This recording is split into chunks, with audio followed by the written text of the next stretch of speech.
কি বলবো, আমার তো এখনো বিশ্বাস করতে ইচ্ছে হচ্ছে না যে সুনীলদা নেই। এবং সুনীলদার সঙ্গে গত কয়েক বছরে আমার সম্পর্ক নিশ্চয়ই ভালো ছিল।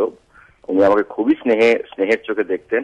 কিন্তু তার চেয়ে বড় কথা, আমার একটা যে বড় জার্নি, যেটা সুনীলদার একটা অসম্ভব ভালো উপন্যাস, সেটা করতে গিয়ে ওনার অনেকটা কাছে আসা। এবং গত 2-3 বছর ধরে আরো কাছে এসেছি। এবং গত বছর পুজোটায় আমার মনে আছে আমি সুনীলদার বাড়িতে গেছিলাম একটা আড্ডার জন্য। এবং সেখান থেকে কাকাবাবুটা আমার মাথায় আসে, ওনার মাথায় আসে। আমি বলি যে, তো সুনীলদার সাথে আমার মনের মানুষ একটা এত বড় কাজ, তারপরে আমি অপরাজিতা করলাম, সেটাও ওনার একটি উপন্যাস। তারপরে কাকাবাবু আমি সামনে শুরু করতে চলেছি, এটা সবটাই ওনার আশীর্বাদ নিয়ে। এবং সেটার যে উনি হঠাৎ চলে যাবেন, মানে এটা যে আমার অসম্ভব লাগছে। এবং মানুষটা এত কি বলবো, সব সময় তাকে আমরা পেয়েছি, যে কোনো ডাকে, যে কোনো কাজে, যে কোনো সময়। শুধুমাত্র সাহিত্যিক হিসেবে না, একজন আমাদের ইন্ডাস্ট্রির মানুষ হিসেবে ওনাকে আমি সবসময় আমরা পেয়েছি পাশে। তো আমার আর বলার তো কিছু নেই। আমার তো মনে হয় এই মানুষগুলো যান না, ওনারা যেখানেই যান ওদের কাজ অব্যাহত থাকেন এবং ওনারা সবসময় দূর থেকেও দেখছেন। আমার নিজের ব্যক্তিগত জায়গায় মনের মানুষ আমি চেষ্টা করেছি আমার মতন করে করার। এখন কোথাও একটু আগে আমি সৃজিতের সাথে কথা বললাম যে এখন আমাদের দায়িত্বটা বেড়ে গেল, কারণ কাকাবাবু পর আমরা করব। এবং ওটা একটা প্রত্যেক বছরে আমরা ওয়েট করে থাকি কাকাবাবু কবে আসবেন সুনীলদা। সেটা নিশ্চয়ই ছোটরাও মিস করবে, কিন্তু আমরা আমাদের মতন করে ওনাকে শ্রদ্ধার জন্য, ওনাকে শ্রদ্ধা দেওয়া তো আমার কাছে আর কোনো রাস্তা নেই। এইটুকু যে ওনার এই কাজটা দিয়ে যদি আমরা সুনীলদাকে আবার মনে করিয়ে রাখতে পারি এবং ওনার সৃষ্টি যেগুলো, সেগুলো আমরা ধরে রাখতে পারি, এটাই আমাদের দেওয়ার আছে। ওনাকে আর তো কিছু দেওয়ার নেই। অনেক বড় মাপের মানুষ ছিলেন, অনেক, আর সব সময় সবকিছুতে থাকতেন, সেটা সবচেয়ে বড় কথা। হ্যাঁ, আমার মনে হয় যে ঠিক পুজোর সময় যা হয়, আমারও একটু রেস্ট্রিকশন থাকেই, শুনে মানে লোকজনের ভিড়, লোকজনের কাছে যাওয়া।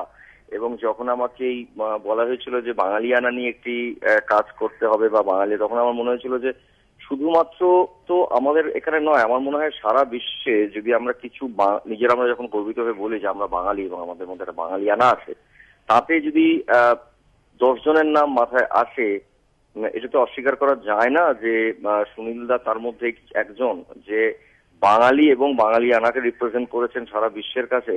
তো আমি বলেছিলাম আমি সুনীলদার বাড়ি গিয়েই এই এই কাজটা করব, কারণ ওনাকে এইটুকুই, মানে এই এই যে মুহূর্তটা আমি পেয়েছিলাম সুনীলদাকে, এবং একটা অসম্ভব মানুষ ছিলেন, মজার মানুষ ছিলেন এবং খুব স্বাভাবিক। আরে তুমি কেন আমার, আমি বললাম, সুনীলদা এটা আমার কাছে একটা বড় পাওয়া, আপনার বাড়িতে এসে আমি আপনার সঙ্গে আড্ডা মারছি, এবং সেটা বাঙালিয়ানা নিয়ে। এবং এই বাঙালিয়ান নিয়ে আড্ডা মারতে মারতেই কিন্তু আমাদের এই কাকাবাবুর কথাটা হয়েছিল।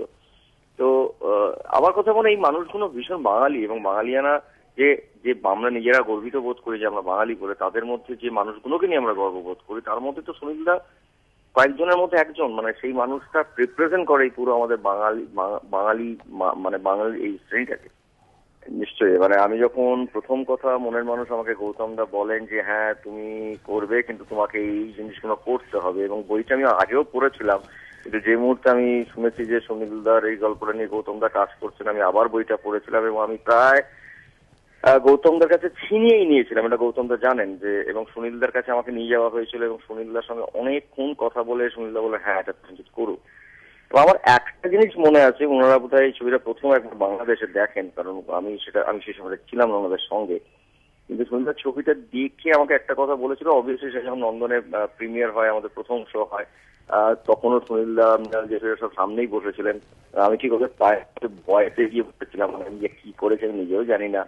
কিন্তু দেখে আমাকে যে কথাটা বলেছিলেন সেটা, যে আমি তো একটা, তুমি আর গৌতম মিলে এই ছবিটায় প্রাণ দিয়েছো, তোমরা প্রাণ প্রতিষ্ঠা করেছো। আমি তো লিখেছি, উপন্যাসটা লিখেছিলাম, কিন্তু তুমি আর গৌতম মিলে, তুমি তোমার অভিনয় আর গৌতমের পরিচালনায় এই ছবিটাকে তোমরা প্রাণ দিয়ে দিয়েছো, এই গল্পটাকে তোমরা অন্য জায়গায়, অন্য মাত্রায় নিয়ে গেছো। এটা এই চেয়ে বড় তো পাওয়া আমার কাছে ছিল না। আমি তো 9 মাস ধরে খেটেছিলাম ওই ছবিটার পেছনে।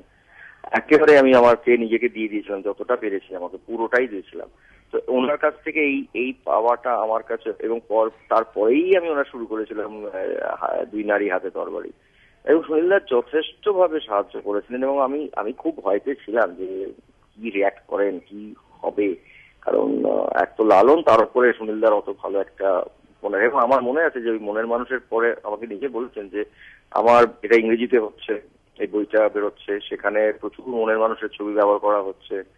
এটার বইমেলাতে মনের মানুষের পরে এটার একটা আলাদা ক্রেজ তৈরি হয়েছে বলতে, মানে আমাকে অনেকবার বলেছেন যে এটা ছবি, এটাকে এটা অন্য মাত্রায় নিয়ে গেছিল। এবং সুনীল আমাকে যথেষ্ট সাহায্য করেছে এবং সবচেয়ে সবসময় এনকারেজিং। সুনীল দাকে আমি দেখেছি সব ব্যাপারে ভীষণ কন্টেম্পোরারি এবং ভীষণ এনকারেজিং, সেটা সবচেয়ে ইম্পর্টেন্ট।